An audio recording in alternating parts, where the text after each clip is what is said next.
पिछले वीडियो यानी पार्ट 22 में हमने हाईकोर्ट को समझा। आज के इस वीडियो में हम संसद में प्रश्न यानी क्वेश्चन पूछने के कुछ तरीकों एवं संसद के कुछ प्रस्ताव यानी प्रपोजल अथवा मोशन को समझेंगे। संसद में प्रश्न पूछने के कुछ तरीके। पहला, प्रश्नकाल यानी क्वेश्चन आवर। प्रश्नकाल की प्रक्रिया दुनिया में सबसे पहले 1721 ईस्वी में इंग्लैंड में शुरू हुआ था। भारत में यह प्रक्रिया 1892 के अधिनियम से शुरू हुआ। प्रश्नकाल के अंतर्गत निर्धारित नियमों का पालन करते हुए सदस्य लोग सरकार से किसी भी लोक महत्व के राष्ट्रीय या अंतर्राष्ट्रीय मुद्दा से संबंधित प्रश्न पूछ सकते हैं। भारत में प्रश्नकाल की शुरुआत दिन के 11 बजे से शुरू होकर के 12 बजे दोपहर तक चलता है। संसद की बैठक भी 11 बजे ही शुरू होती है। प्रश्न पूछने से पहले इसकी लिखित सूचना उस सदन के महासचिव, अध्यक्ष एवं मंत्री को देना पड़ता है। प्रश्न पूछने से कम 10 दिन पहले एवं अधिक से अधिक 21 दिन पहले सूचना देना पड़ता है। प्रश्नकाल के अंतर्गत एक दिन में अधिकतम 20 प्रश्न पूछे जा सकते हैं। प्रश्न पूछने के आधार पर इसे दो प्रकार में बांटा गया। पहला, तारांकित प्रश्न यानी स्टार्ड क्वेश्चन। तारांकित प्रश्न वह प्रश्न होता है जिसमें प्रश्न के पहले तारा का चिन्ह बना होता है। सदस्य सदन में मौखिक तौर पर अपना प्रश्न पूछते हैं और मंत्री मौखिक तौर पर उस प्रश्न का जवाब सदन में ही देते हैं। इसमें पूरक प्रश्न भी पूछा जा सकता है। दूसरा, अतारांकित प्रश्न यानी अन्य स्टार क्वेश्चन। इसमें तारा का चिन्ह नहीं बना होता। इसमें सदस्य मंत्री से लिखित तौर पर प्रश्न पूछते हैं। इसमें पूरक प्रश्न नहीं पूछे जाते। अब दूसरा समय, शून्यकाल, 0 आवर। प्रश्नकाल के बाद का समय अर्थात दिन में 12 बजे से 1 बजे तक के समय को शून्यकाल कहा जाता है। संसद के नियमावली में इस शब्द का उल्लेख नहीं किया गया। यह नाम भारतीय समाचार पत्रों ने इसे दिया, इसलिए शून्यकाल को भारतीय संसदीय व्यवस्था का देन माना जाता है। यद्यपि मूल रूप में इस व्यवस्था की शुरुआत कैनेडियाई देश में हुई थी। इसके अंतर्गत कोई भी सदस्य किसी भी राष्ट्रीय महत्व के मुद्दे को बिना किसी पूर्व सूचना के पूछ सकता है। यही कारण है कि शून्यकाल का समय व्यर्थ ही विवाद में समाप्त हो जाता। अब तीसरा, काम रोको प्रस्ताव या कार्य स्थगन प्रस्ताव यानी स्टॉप वर्क मोशन। संसद के दोनों सदनों में पहले से निर्धारित कार्यक्रम के अनुसार संसद का काम होता है, लेकिन जब कभी देश के सामाजिक, राजनीतिक, आर्थिक स्थिति में कोई वैसा स्थिति उत्पन्न हो जाए जिस पर चर्चा करना अत्यंत आवश्यक हो, तो पहले से चल रहे कार्यक्रम को रोककर उस विशेष स्थिति पर चर्चा कराने के लिए जो प्रस्ताव लाया जाता उसे ही काम रोको प्रस्ताव कहा जाता। प्रस्ताव पेश करने के दिन के सुबह 10 बजे इसकी लिखित सूचना संबंधित सदन के महासचिव, अध्यक्ष एवं मंत्री को देना पड़ता। शाम 4 बजे से शाम 6 बजे तक इस पर बहस होती है। अब चौथा, ध्यानाकर्षण प्रस्ताव यानी अटेंशन सीकिंग प्रपोजल। यह भी संसद में प्रश्न पूछने का ही एक तरीका है। जब कोई सदस्य अध्यक्ष की अनुमति से सार्वजनिक हित के महत्वपूर्ण प्रश्न पर किसी मंत्री विशेष का उस समस्या की ओर ध्यान आकर्षित करते हुए उसका तुरंत जवाब चाहता है, तब इस प्रस्ताव को ध्यान आकर्षण प्रस्ताव कहा जाता है। अगला, अल्पकालीन चर्चा यानी शॉर्ट टर्म डिस्कशन। संसद में प्रश्न पूछने का यह भी एक तरीका ही है। सार्वजनिक महत्व के अत्यंत किसी महत्वपूर्ण मुद्दे को कोई भी सदस्य इस माध्यम से उठा सकता है। इसके अंतर्गत प्रश्न से संबंधित विस्तृत जानकारी सदन के अध्यक्ष या सभापति को देना पड़ता। इस प्रस्ताव पर 2 अन्य सदस्य का भी हस्ताक्षर आवश्यक होता। अध्यक्ष की अनुमति से इस प्रस्ताव पर मंगलवार या गुरुवार को बहस होती है। अब नियम 377, यह भी प्रश्न पूछने का ही एक तरीका है। चुनाव क्षेत्र से संबंधित सवाल को इस नियम के अंतर्गत उठाया जाता है। अब निंदा प्रस्ताव, सेंस्योर मोशन। इसके अंतर्गत सरकार की किसी भी नीति की आलोचना करने के लिए जो प्रस्ताव लाया जाता उसे ही निंदा प्रस्ताव कहा जाता। लोकसभा में इसे पारित होने के बाद सरकार को त्यागपत्र देना पड़ता। अगला, अविश्वास प्रस्ताव, नो कॉन्फिडेंस मोशन।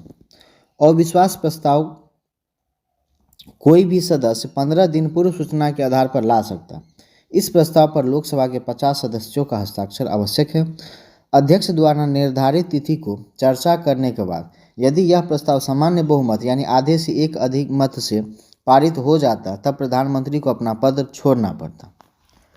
अगला, कटौती प्रस्ताव, कट मोशन।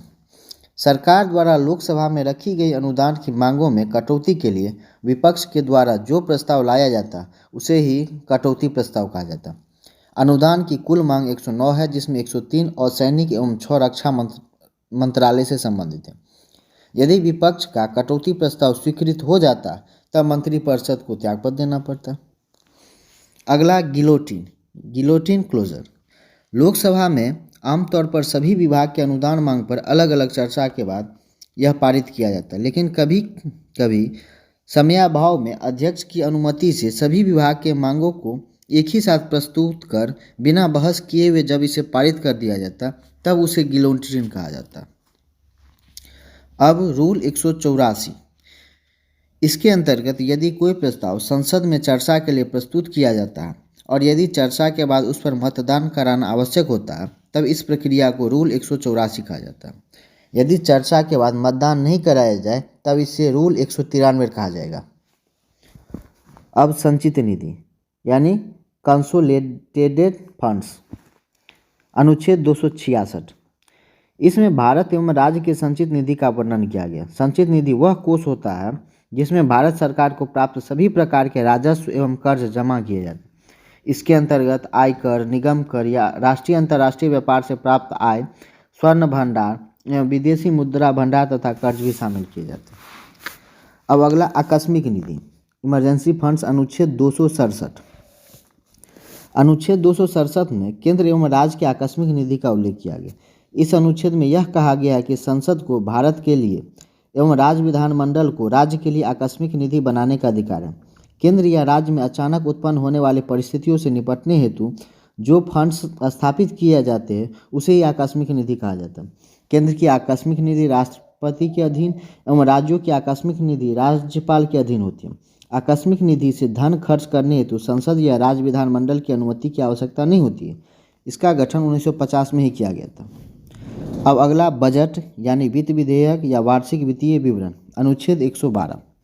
अनुच्छेद 112 में वार्षिक वित्तीय विवरण शब्द का प्रयोग किया गया है, जिसका अर्थ है वित्त विधेयक या बजट। भारत सरकार प्रत्येक वित्तीय वर्ष यानी 1 अप्रैल से 31 मार्च के लिए अपने संभावित आय एवं व्यय का विवरण तैयार करते हुए संसद में प्रस्तुत करती है। राष्ट्रपति की अनुमति से पहले इसे लोकसभा में एवं फिर राज्यसभा में पेश किया जाता है।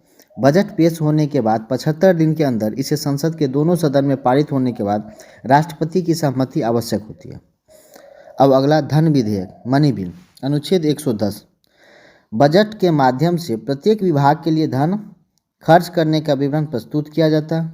इस धन को खर्च करने के लिए अर्थात धन की व्यवस्था करने के लिए सरकार संसद के सामने अपनी मांग प्रस्तुत करता है। इसी को धन विधेयक कहा जाता है। कोई भी विधेयक धन विधेयक है या नहीं, यह निर्णय लोकसभा अध्यक्ष करते हैं। राज्य का मनी बिल, अनुच्छेद 202 एवं अनुच्छेद 199 में वर्णन किया गया। अगला अनुपूरक अनुदान यानी सप्लीमेंट्री ग्रांट, अनुच्छेद 115। भारत सरकार के प्रत्येक विभाग का खर्च एक निर्धारित राशि से पूरा किया जाता है। यदि किसी कारणवश यह राशि वित्तीय वर्ष समाप्त होने से पहले ही समाप्त हो जाए तो बचे हुए समय के लिए खर्चा पूरा करने के लिए सरकार संसद के सामने जो मांग प्रस्तुत करती है उसे ही अनुपूरक अनुदान कहा जाता है। अगला लेखा अनुदान यानी अकाउंट पेबल, अनुच्छेद 116। यदि किसी कारणवश समय पर बजट पारित नहीं होने की संभावना होता तथा अगले वित्तीय वर्ष में 4 माह का खर्च चलाने के लिए सरकार संसद में धन स्वीकार करने की आग्रह करती है, इसी ही लेखा अनुदान कहा जाता है। अंतरिम बजट एवं लेखा अनुदान में मुख्य अंतर यही है, जहां लेखा अनुदान में मात्र खर्च का वर्णन रहता है, वहीं अंतरिम बजट में आय और व्यय दोनों का वर्णन रहता है। धन्यवाद।